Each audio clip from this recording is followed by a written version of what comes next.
नमस्कार प्यारे मित्रों, आप लोग कैसे हैं। आई होप कि आप लोग अच्छे होंगे और आपकी पढ़ाई बेहतर चल रही होगी और आप लोग अपने जीवन को बेहतर बनाने के लिए अथक प्रयास कर रहे होंगे।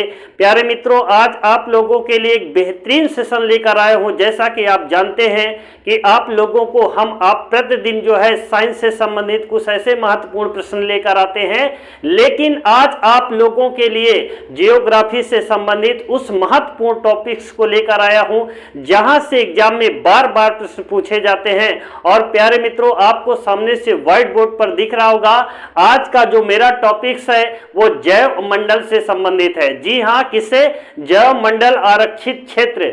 जैव मंडल आरक्षित क्षेत्र क्या है, जैव मंडल भारत के अंदर कितने आरक्षित क्षेत्र हैं, उन सारे टॉपिक्स को लेकर के आप लोगों के बीच में ऐसे प्रश्नों के संग्रह को लेकर आया हूं कि प्यारे मित्रों, देखने के बाद आप देखिएगा यहां से वो सारे प्रश्न आपको मिल जाएंगे जो आपको एग्जाम में बार बार प्रश्न जो है परेशान करते हैं। आज के बाद जैव मंडल से आने वाले सारे प्रश्नों की खोपड़ी में आप आग लगा दोगे, इसमें कोई दो राय नहीं है। तो प्यारे मित्रों, हम समय को ना गवाते हुए अपनी मंजिल की ओर चलते हैं और ये देखते हैं कि भारत के अंदर कितने जैव मंडल आरक्षित क्षेत्र है। भारत का पहला जैव मंडल आरक्षित क्षेत्र कौन सा है और 2002 में किस नए मंडल की आरक्षित क्षेत्र की जो है स्थापना किया गया है, आदि से संबंधित बनने वाले सारे प्रश्नों के संग्रह को मैंने इसमें समाहित किया है। और देखिएगा, और आप लोग देखते आपको यहां से वो सारी जानकारी उपलब्ध हो पाएगी जो आपको एग्जाम में बार बार परेशान करते हैं। तो चलिए प्यारे मित्रों, हम सबसे पहले स्टार्ट करते हैं कि जैव मंडल शब्द पहली बार प्रयोग किसने किया था। जी हां, जैव मंडल शब्द का प्रयोग पहली बार किसने किया था? तो इसका आंसर होगा स्विस ने किया था। किसने किया था? स्विस ने पहली बार जैव मंडल शब्द का जो है प्रयोग किया था।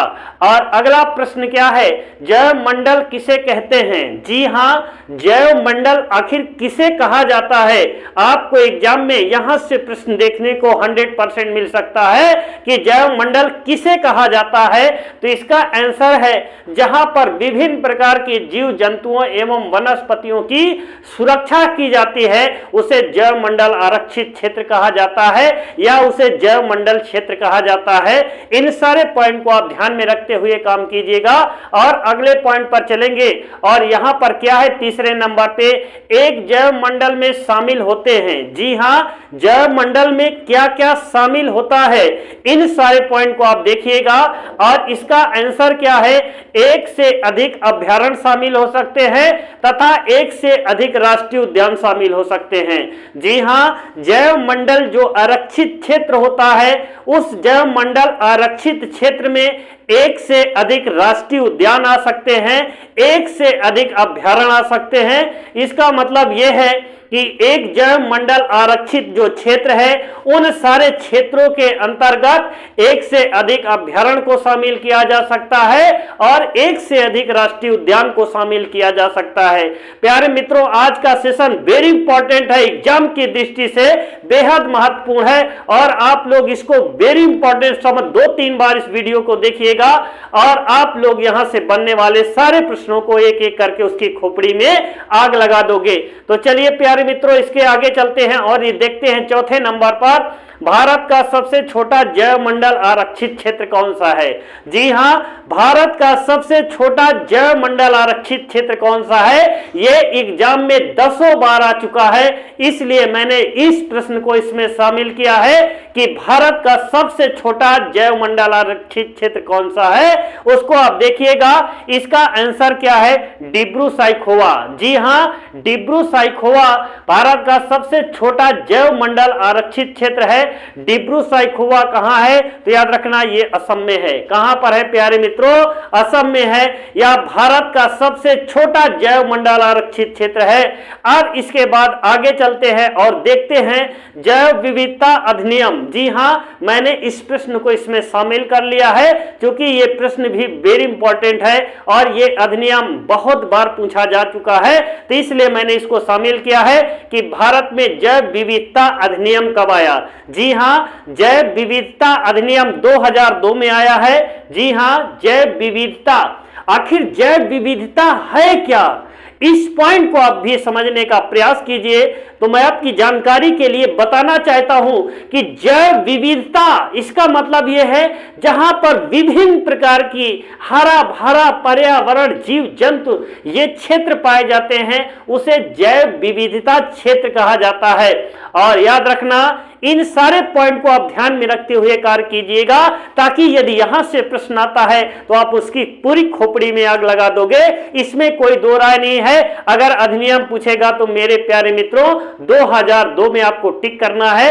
अब इसके बाद आगे प्रश्न पर चलते हैं और देखते हैं भारत में कुल 12, जी हां, भारत में कुल 18 अंतरराष्ट्रीय स्तर पर जो कार्य करने वाली संस्था है यूनेस्को के द्वारा भारत के अंदर सिर्फ 12 को जैव मंडल आरक्षित क्षेत्र जो है मान्यता दी गई है। और वैसे भारत की बात करें कि भारत में कितने जैव मंडल आरक्षित क्षेत्र हैं, तो आपकी जानकारी के लिए बताना चाहता हूं कि भारत के अंदर कुल 18 जैव मंडल आरक्षित क्षेत्र हैं। जी हां, भारत के अंदर कितने, याद रखना 18 जैव मंडल आरक्षित क्षेत्र हैं। लेकिन यूनेस्को द्वारा कितने को मान्यता प्राप्त है? जी हां, यूनेस्को एक संस्था है और यूनेस्को संस्था के द्वारा जैव मंडल आरक्षित क्षेत्रों की जो है अंतरराष्ट्रीय स्तर पर मान्यता प्राप्त की जाती है। और वो भारत में कितने हैं? मान्यता प्राप्त की बात करें तो याद रखना सिर्फ 12 हैं। कितने हैं? मान्यता प्राप्त 12 है और भारत के द्वारा 18 है।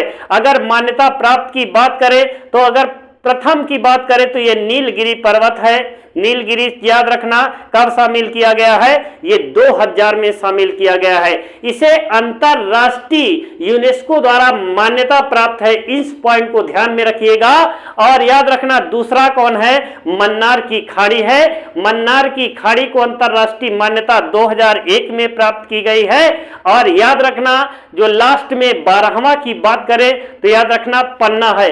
और पन्ना कहां है प्यारे मित्रों? मध्य प्रदेश में है। और इसे 2020 में जो है अंतरराष्ट्रीय स्तर पे जो है मान्यता प्राप्त की गई है। और यहां पे थोड़ा देखिएगा, भारत का प्रथम जैव मंडल आरक्षित क्षेत्र, याद रखना अभी मैंने यहां पे आप पॉइंट कीजिएगा 2000 बताया है ना, तो याद रखना भारत में जैव मंडल आरक्षित क्षेत्र की शुरुआत की बात करें तो 1986 से किया गया है। जी हां, कब किया गया है? भारत में जैव मंडल आरक्षित क्षेत्र की शुरुआत 1986 से की जाती है। और कहां से किया जाता है? नीलगिरी से किया जाता है। लेकिन इसे अंतरराष्ट्रीय स्तर पर मान्यता कब प्राप्त होती है? तो याद रखना 2000 में अंतरराष्ट्रीय स्तर पे मान्यता की बात करते हैं। और शुरुआत कब हुई है? 1986 में। लेकिन अंतरराष्ट्रीय स्तर पर मान्यता कब दिया गया है? 2000 ईस्वी में दिया गया है। इन सारे पॉइंट को आप ध्यान में रखिएगा।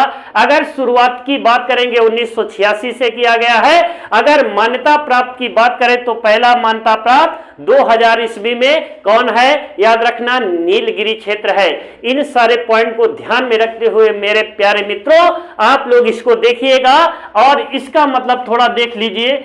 जैव मंडल, जी हां, जैव मंडल अगर जैसे कोई भी जैव मंडल आरक्षित क्षेत्र है, जैसे हम नीलगिरी को ले लेते हैं, नीलगिरी या भारत के जितने मन्नार की खाड़ी और जितने भी 18 जैव मंडल आरक्षित क्षेत्र भारत के अंदर है, आखिर ये जो 12 जैव मंडल आरक्षित क्षेत्र हैं जिन पर अंतरराष्ट्रीय स्तर की मान्यता प्राप्त है और जो भारत के द्वारा है वो 18, आखिर ये एक जैव मंडल आरक्षित क्षेत्र में क्या क्या शामिल किया जाता है? जी हां, जैसे कोई भी एक हमने ले लिया, जैसे इसको हमने ले लिया, नीलगिरी को ले लिया। किसको ले लिया? नीलगिरी को ले लिया है प्यारे मित्रों। इसको आप सिर्फ समझने का प्रयास कीजिए ताकि अगर आपके पास ऐसा प्रश्न आता है तो आप उन सारे प्रश्नों की धज्जी उड़ा दो। जैसे ये एक क्षेत्र है और ये क्षेत्र कौन सा है? नीलगिरी वाला क्षेत्र है। एक नीलगिरी के क्षेत्र में जैव मंडल आरक्षित ये पूरा एक क्षेत्र है और इस क्षेत्र किसके अंतर्गत है? नीलगिरी। अब एक जैव मंडल आरक्षित क्षेत्र के अंतर्गत याद रखना एक से अधिक अभ्यारण्य हो सकते हैं। इसका मतलब 5 भी हो सकता है, 2 भी हो सकता है, 3 भी हो सकता है। और एक से अधिक राष्ट्रीय उद्यान, इसका मतलब 2 हो सकता है, 3 हो सकता है, 4 हो सकता है। इन सब को जब मिला दिया जाता है तो इन सब के मिला देने के बाद इसे क्या बोलेंगे? जैव मंडल आरक्षित क्षेत्र कहा जाता है। और एक जैव मंडल आरक्षित क्षेत्र में एक से अधिक अभ्यारण्य शामिल हो सकते हैं, एक से अधिक राष्ट्रीय उद्यान शामिल हो सकते हैं। और प्यारे मित्रों, आई होप कि आप लोग मेरी बात को समझ पाए होंगे।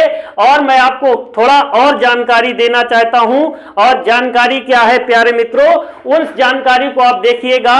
इस जानकारी के माध्यम से आपको वो जानकारी उपलब्ध कराई जाएगी कि आप सोचते रह जाएंगे। प्यारे मित्रों, आज आपका ये जो सेशन चल रहा है एकदम बेहद महत्वपूर्ण सेशन चल रहा है प्यारे मित्रों। और आप लोग इसको देखिएगा।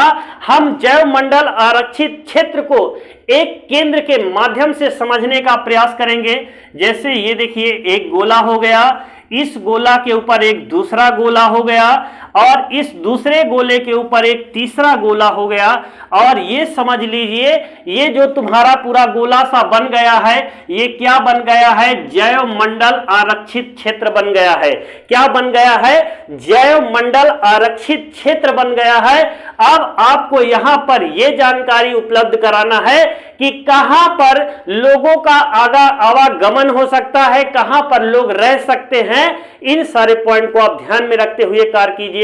और चलिए हम आपको बता रहे हैं। याद रखना, जो इसके अंदर वाला पॉइंट, ये वाला पॉइंट्स है, इसके बारे में देखेंगे। इसको बोलेंगे केंद्र बोलेंगे।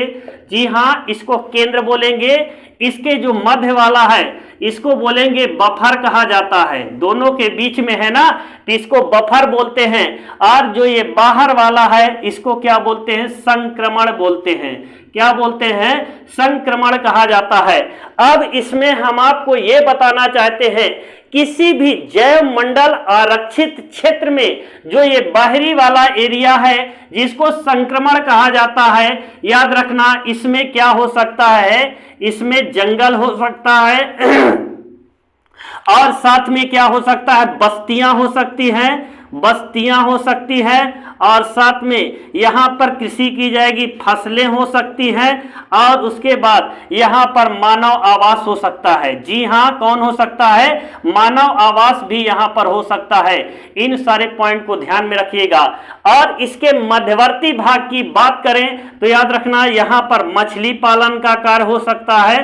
कौन हो सकता है? मछली पालन हो सकता है। और पर्यटन का आवागमन हो सकता है। और चराई, जानवरों को जो है चराने के लिए इसमें छूट दी जा सकती है। लेकिन यहां पर ये सिर्फ मध्यवर्ती की बात करते हैं, ये गोले के अंदर की बात करते हैं। प्यारे मित्रों, इसमें किसी भी प्रकार का कार्य करना वर्जित है। किसमें वर्जित है? याद रखना, केंद्र में। केंद्र में किसी भी प्रकार का आवागमन वर्जित है। यहां पर सिर्फ अनुसंधान कार्य हो सकते हैं, लेकिन पर्यावरण को किसी भी प्रकार का कोई खतरा ना हो तब उसको किया जा सकता है।